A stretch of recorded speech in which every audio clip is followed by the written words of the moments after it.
This time on the Prop Master, well, we have part 1B of making a strap frame for a Boba Fett Jet Pack. It's still vital and it's still completely invisible in the costume, but this time it's completely made of wood.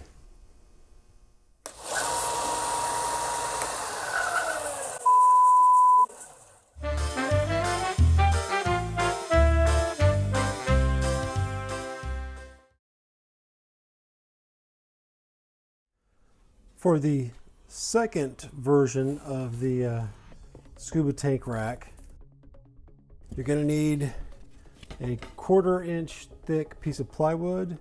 It's about 6 millimeters. This is the good stuff. This is Baltic birch plywood.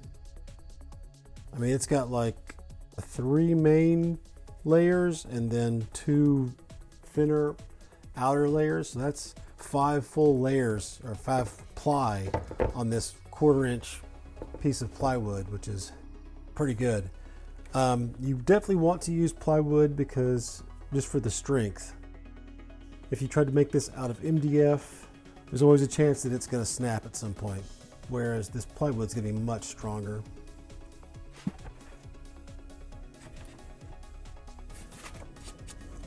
So I'm going to take my pattern, line it up in the corner, and go ahead and trace this out. Honestly, I don't need, for the first one, you don't need to do the cutouts. So let's just line this up and we'll skip this part right here.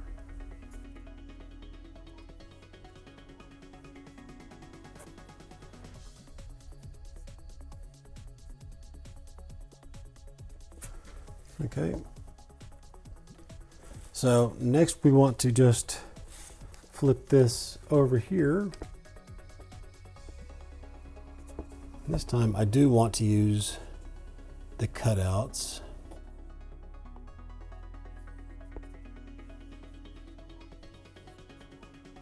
As usual, I think I'm probably blocking everything with my arm.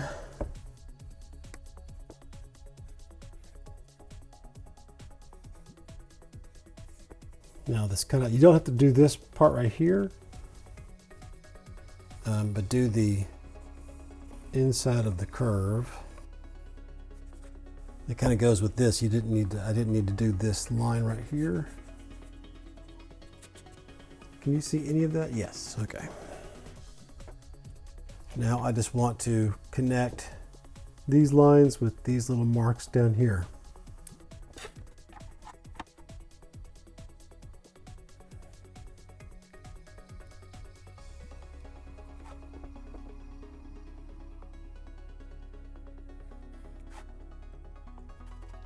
And there we have our patterns marked out on the wood, and we just need to cut that out.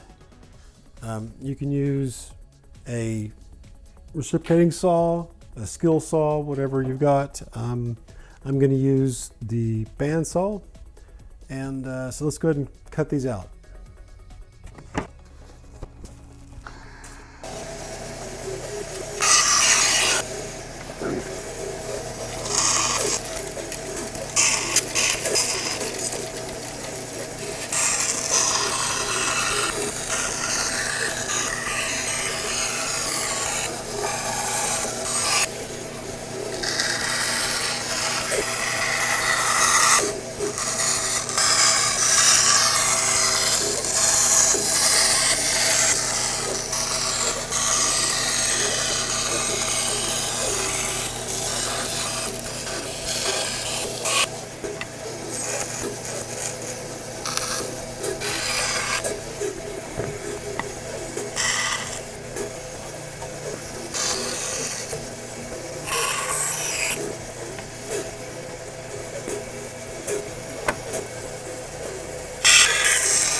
Now that we have both of these cut out, the next step that we want to do is to this inside edge all the way around here. We want to round that over. I mean, it's up to you what you want to do. If you want to just knock off this corner, you can do that.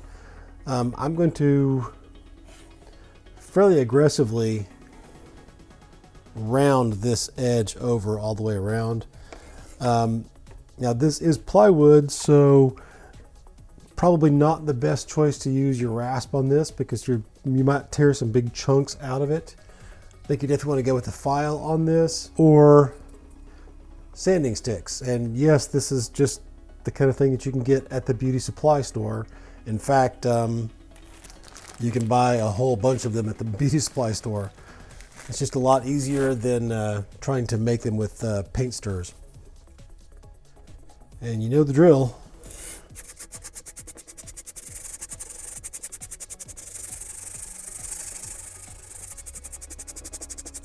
You see some areas that have these, rounded where I didn't cut very straight. Now's a good time to kind of straighten those out a little bit. The high areas, you can kind of knock those down a little bit.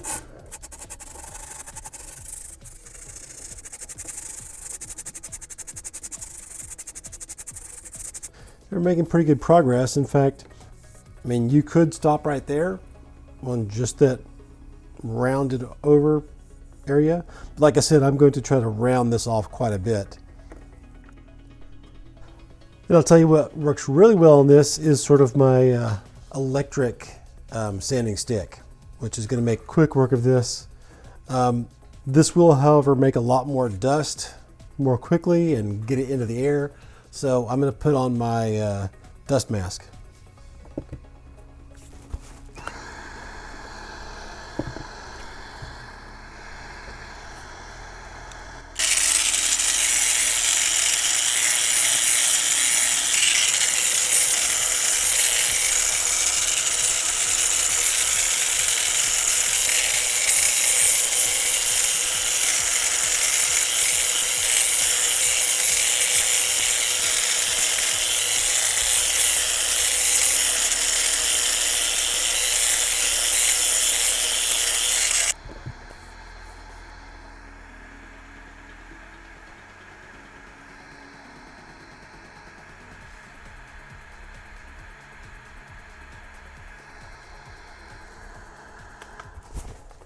So hopefully you can kind of see that I'm putting a curve on there. I'm going to go ahead and do the rest of this inside edge off camera so that I can see it a lot better, and I'll be right back.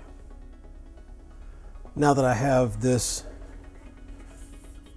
nice and rounded over, and the fact we're using plywood really helps when you're filing all this stuff out, because the different plies of the plywood, I don't know if you can see any of this, but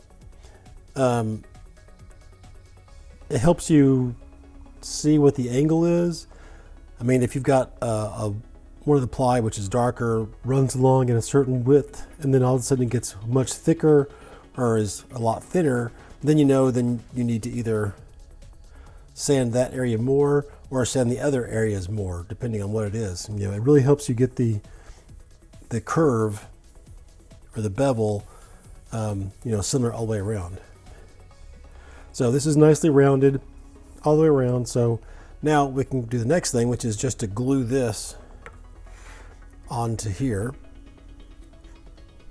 And we'll do that with some wood glue. I think I'm going to, instead of drawing this, my thought was I'll draw this on here and then only put the glue in that area, but I think let's go ahead and do that. We want this to be a nice, strong glue joint. So we'll make sure that we get glue on both the top and the bottom. I'm going to glue this with a technique that I learned from making bows. It's nothing super special or anything, but one of the biggest problems when you're gluing things is sometimes the glue will will be absorbed on one side of the wood, and then it doesn't have a good joint with the other side of the wood.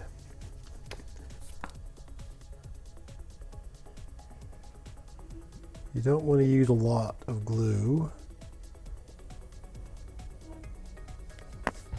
And I just want to try to push this, fill the area that I've got drawn on here.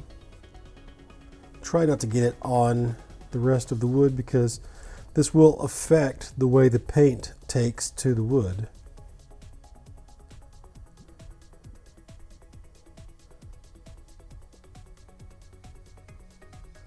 It's probably too much glue.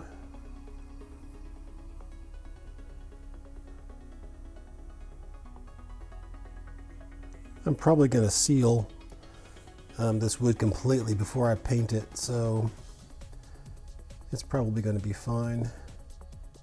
Because that's basically any glue that you get out here where it's not going to be covered up will basically be sealing the wood, and so the paint won't absorb in those areas.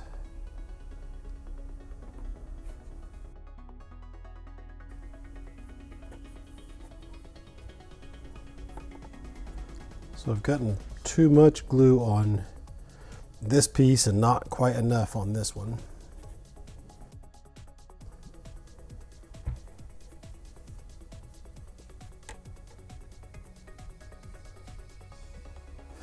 Now I'm just going to wait for a few minutes, 2 or 3 minutes, just until this starts to get tacky, and it's not, you don't want this to dry completely by any means, but once it's not wet anymore, and you may also notice, where it actually completely soaks into the wood and there's no glue there at all.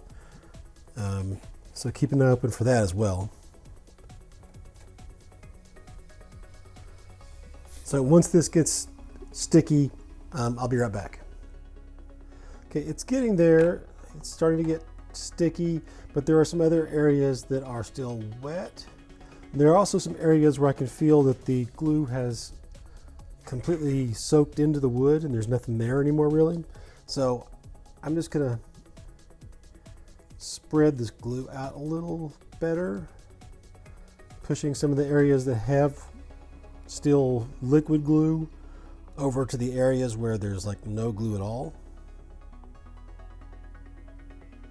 So in both cases, it's like these areas down here seems to be lacking glue and it's still liquid up here at top. I hope that'll help this catch up where I put too much glue here with the area where I didn't have as much glue. It's only been about 2 minutes since I put the glue down. Okay, we'll give it another minute. It's been about maybe 90 seconds later, and this is definitely now sticky all the way around, and this is still sticky. Now, if it got to the point where this was starting to dry out too much, then I would go ahead and not wait for this to completely get tacky. Because you definitely don't want the glue itself to dry.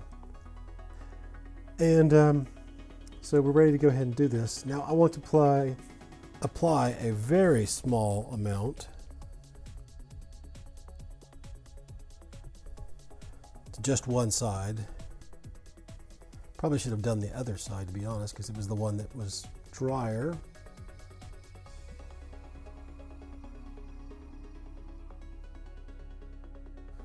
Okay. And I'm going to use some little spring clamps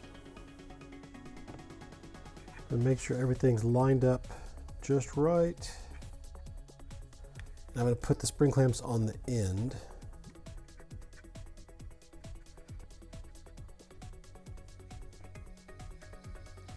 And you can still kind of adjust it after you put the spring clamps on there and make sure everything is where it's supposed to be. And now I'm going to go to the other end. And like I said, the way I glued this was definitely overkill. That's more like if I'm laminating pieces together that are going to make something like a bow, which really has to be glued well. This really doesn't need anywhere near that level of security.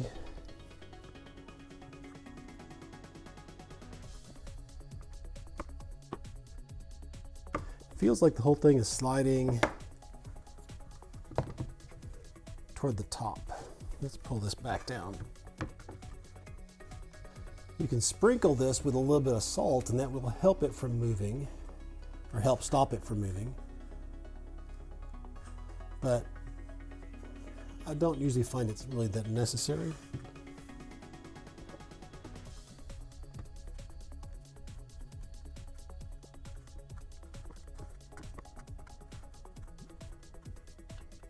Spring clamps are amongst the most useful tools you can buy.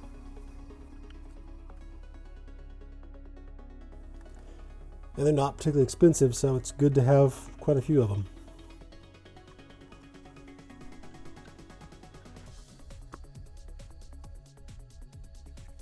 Okay, I like that fit, and I'll be back in about 30 to 45 minutes. And I should be able to take off the clamps at that point. I'm going to smooth out some of the glue that is squeezing through here.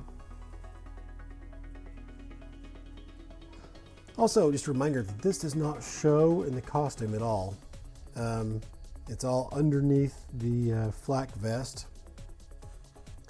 So if you don't care about the way it looks because of that, you could just cut this basic outline out of a 1/2 inch piece of plywood and not have to worry about any of this other stuff. So that's, something to keep in mind. And I'll be back in about 30 to 45 minutes. It's been about 40 minutes, and I can go ahead and take off all these clamps. If you don't have clamps, one thing you could do would be to draw out some little, when you're drawing your outline here, leave some areas where you don't put glue, and then you can put CA glue or super glue in those areas, and that will help clamp everything down until the wood glue can hold. Wood glue is going to hold better than CA glue will, but the CA glue will hold instantly and keep everything clamped down. But it's really good to have these around. They can do a lot. Okay, this is looking good. Now what we want to do is round this outside edge, but we want to round it, not just this top piece of plywood, but the whole 1/2 inch around this whole thing.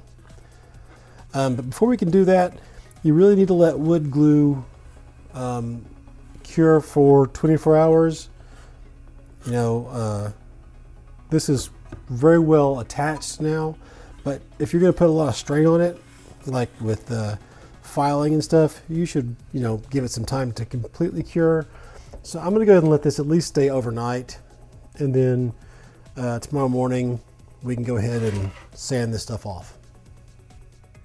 Now that this has had plenty of time for the glue to cure, we can go ahead and start rounding off the outside edge, pretty much all the way around. For this part, I want to try to make this as much like the pipe or rod that we used in the last one. That when we get here, or more like here, we just want to round off all of the edges here. For this part, we actually want to come fairly aggressively away from, so probably starting here out, we want to aggressively remove material until it's just this one bottom 1/4 inch piece, because we want this to dive away from the aluminum piece that we're going to put across here, so that it will be easy to fit this through the slits in your flak vest in the back of your flak vest and be concealed properly, but still be able to hook your jetpack onto it. And could I have started sanding all this down 30 or 40 minutes after I glued it? Probably, but the descriptions on the glue say to wait 24 hours before sanding or filing, and I thought I'd give it overnight. So I'm nowhere near the 24 hours, but it's probably would have been fine after an hour. And like before, I'm going to use the finger sander just to speed this up a lot better, or speed up a lot more. And if you noticed, when I did the inside part, I started out using this side, but then I switched over to this side. That's just because with this not being supported, it can flex around that and make a much more of a curved shape. Then if I do this, it's more likely to do a bunch of sharp edges, because it's going to be, a straight, it's going to sand it in a very flat area, and I'm going to have sort of facets as opposed to the more organic curved part of using the backside here. But I'll go ahead and try to decide if I should do the whole thing or just this top part. Let me start out by doing just rounding off this, and then we'll talk about that. So I've rounded this outside edge nice. Is it perfectly circular? No, absolutely not. It's actually flat in the very middle, but it doesn't have to be perfect. This will, trust me, once this is all painted, this will look absolutely round. I also rounded the bottoms, but I didn't round it anywhere near as much. I just basically took the corner off so that it would be comfortable when this is pressed into your back. Let's see if you can see somewhere in there how it's much more curved here and just the corners curved at the bottom. If you wanted to make that perfectly round, you absolutely could. It just depends on how much work you want to, how much work and how much time you want to spend on it to get everything nice and round. I also took my sanding stick here and I used it to sand most of this glue off.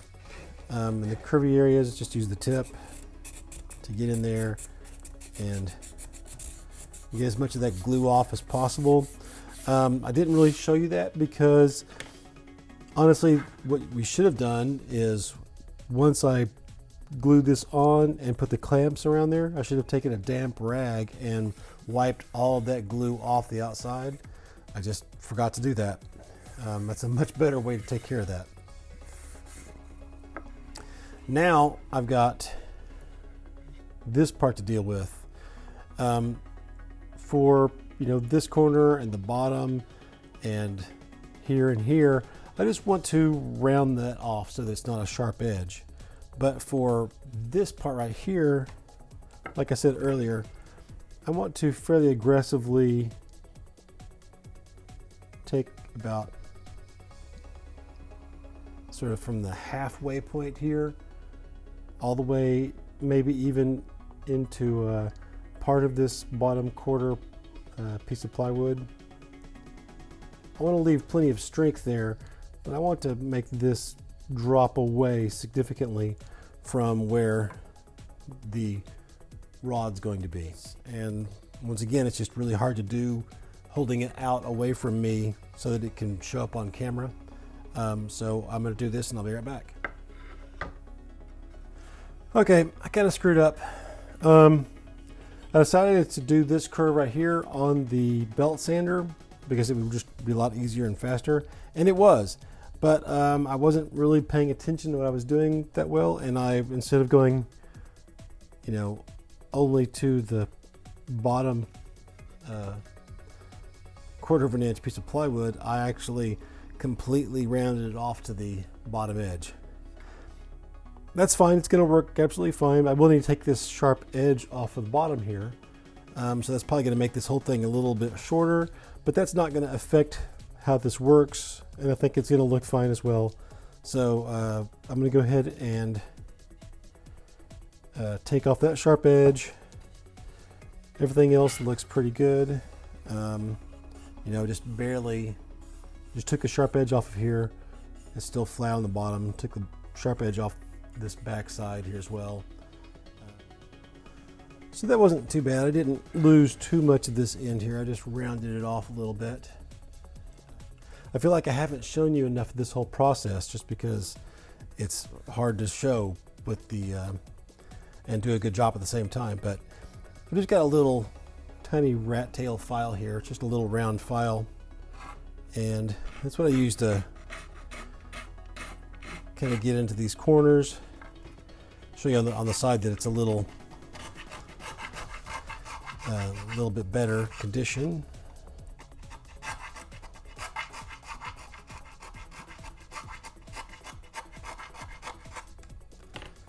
Until those are nice and soft and rounded.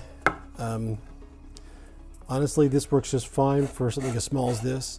Now, I will say this is plywood, so probably going like this is probably not the best way to go, because you're kind of, the way you're sanding it, you're kind of pulling the plies apart. Whereas if you do this, it kind of holds the, you know, you're pushing the outside plies toward the inside plies.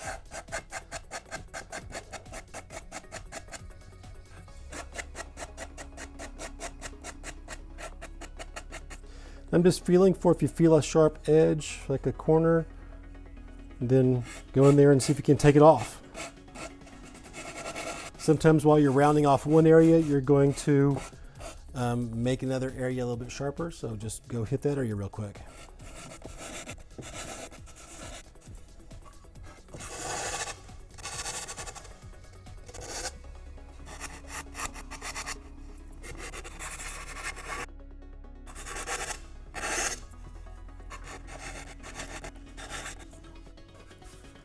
That looks pretty good. Now, what we have to do here now is, unlike the other one where we have just, you know, an aluminum rod through here, we need to have a way to put our webbing or our straps through here.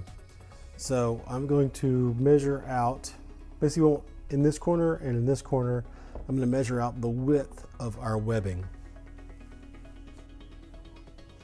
Now, this is just some webbing that I got at Joann Fabrics. You can find this kind of stuff at pretty much any fabric store, probably also any place that sells fabric. Like, I don't know that someone like Walmart would have this, but I wouldn't bet against them having it. But you know, pretty much any fabric store is going to have this. Sometimes it's going to be a little pricey, but we're only using a small amount, so it's not too bad. But the important thing is this is 2 inches wide. And 2 inches is almost exactly 5 centimeters. Oh, there's my pencil over here. That's why I can't find it. Using the strap itself might be the best way because it can handle the curve.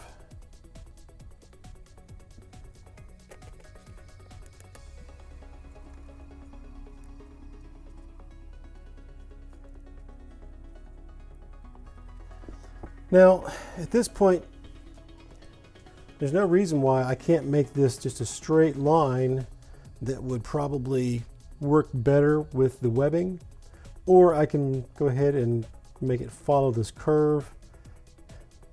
I don't know that one way is any better than the other. It would be easier to go in a straight line, but not a huge amount easier. I mean, we might as well go in a curve, but if you don't want to do a curve, then that's fine also. But what we need to do now is to drill some holes at the end of each one of these areas that I marked. You want this to be, you want your holes to be, or your slots to be big enough that it's easy to work with. So I just kind of arbitrarily picked 1/4 of an inch. That seems like it's not too big, but it will be plenty big enough that you shouldn't have any problem feeding the fabric through here. And I've got my marks here. I'm gonna make my slots a little bit bigger than the actual strap is. So I'm going to put this actually on the mark. I want it to be far enough away that I don't cut into this piece of, you know, the rounded piece of wood. I want it to go in the flat. And I want to hold this tightly down so that it doesn't tear the back of this plywood out. So it's right up against this, but not into it. The back's nice and clean. So let's do it again for here, here, and here. Once again, I'm going to do it on the line so that it's a little bit bigger than the strap itself.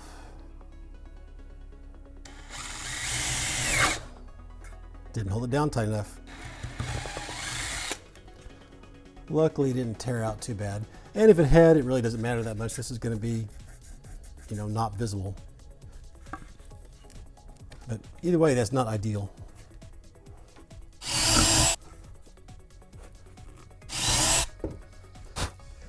Okay, so now what I need to do is to connect these holes and make them into slots. See if I can't clean this up a little bit. Okay, so this is where a jigsaw works really well, a saber saw, that kind of thing, but also just a coping saw will work just fine with this. You'll just have to disconnect the blade from the saw, put it through there, reconnect it, and then you can make your cut. Also, I think I'm going to go ahead and draw this out so I can follow it a little better. And like I said before, if you wanted to make these straight, that's absolutely fine. You know, the strap itself will come out and hide the fact that there's a gap here.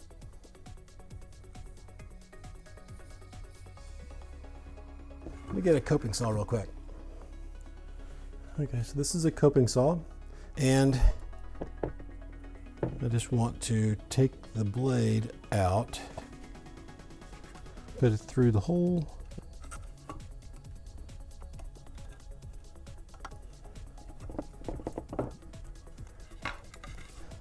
Now doing this where you can see is going to be, once again, much more difficult than, let me go put this in the vise and see if we can do it that way. Okay, so I have this in the vise and I've got a couple of pieces of wood in the vise so that I'm not actually clamping down on this piece completely. Unfortunately, I can't clamp it any higher than this because of the limitations of the clamp itself. So there's a fair amount of movement here. I also flipped the saw around so it was on the handle was on the right side. What I didn't do, of course, was to put it in the top, which would have made things a little bit easier. But at least you can see what I'm doing, I think.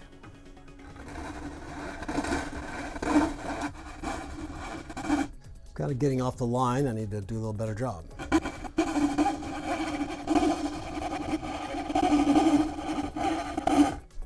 Now I'm just going to follow down this edge right here.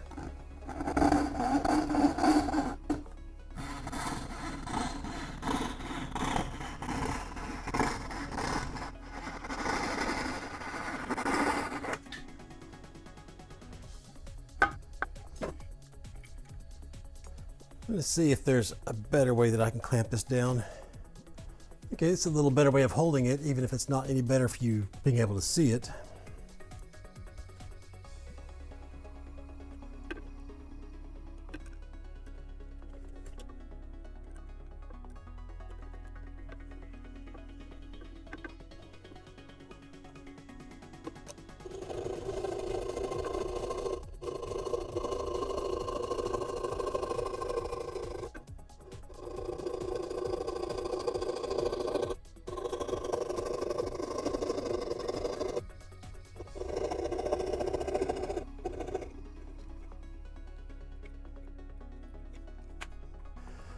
Okay, actually it looks like because I'm higher up, I'm looking down at this, it looks like I followed the shadow instead of the actual edge, but that's actually close enough, I think. Now I'll just go in here with the sanding stick and see if I can't smooth that up a little bit. So to smooth this out, just going to use the sanding stick. Not covering that up too badly, am I?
Really need to concentrate more on this upper edge because that's be the edge that the straps are pulling on more.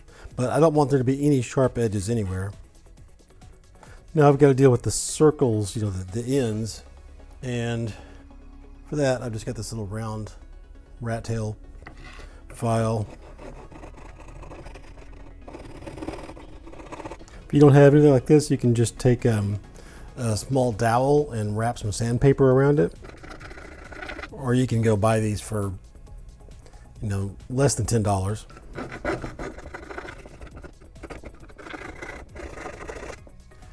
As you can probably see, these are not, you know, by any means perfectly, that's what I'm looking for. You know, they're not uniform. They're definitely wider in the middle here and narrower on the ends. This one's more consistent, but it's still, you know, kind of crooked. It's totally fine. You know, it's not that important.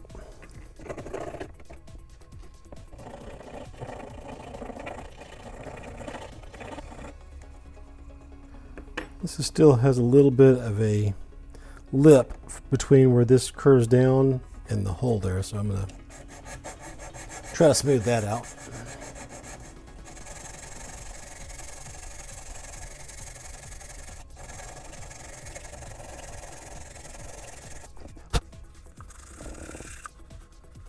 Okay, I'm pretty happy with that. So there's our two different versions of the same thing. They're not finished, but this is for the most part all you need. In the next video, I think I'll paint these and I'll put the aluminum piece here, and I'll go ahead and attach all of the webbing on there. At this point, I'm kind of leaning toward going with this one. It's thinner. I think it might be more comfortable than this one. Is much thicker. You know, with the actual scuba tank brace, instead of being, this is probably pretty thick actually on it. It's probably plastic, but this part up here is just more like aluminum that wraps around here and ties this whole thing together. But I just feel like this is probably going to be less comfortable, so I'm probably going to go with this one. But I may paint this up to look more like this. We'll see. In fact, I probably have time to do a little bit of sketching on here. Let's go ahead and move this out of the way for a second. I'm going to measure from the top of this down to 2 3/4, and then another one at 3 1/2.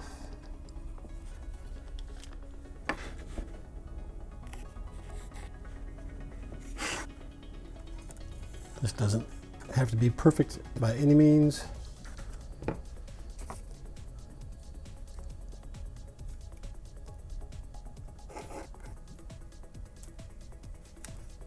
Making it a little tight. Okay, so there's my first set of lines.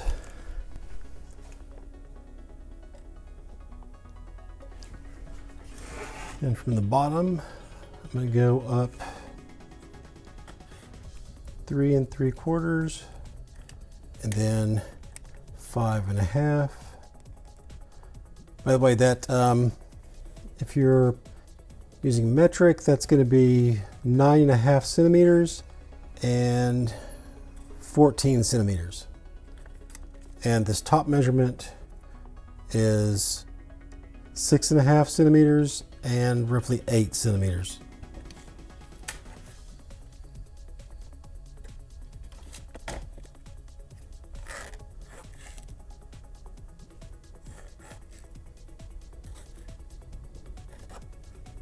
Okay, then last but not least, I've got this right here, which honestly is going to have an aluminum rod run through it, so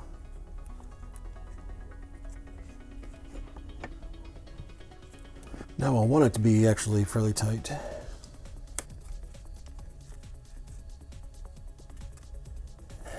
And this just lines up at the top of this here, because in the original piece you have these two where you have this rod that goes around here.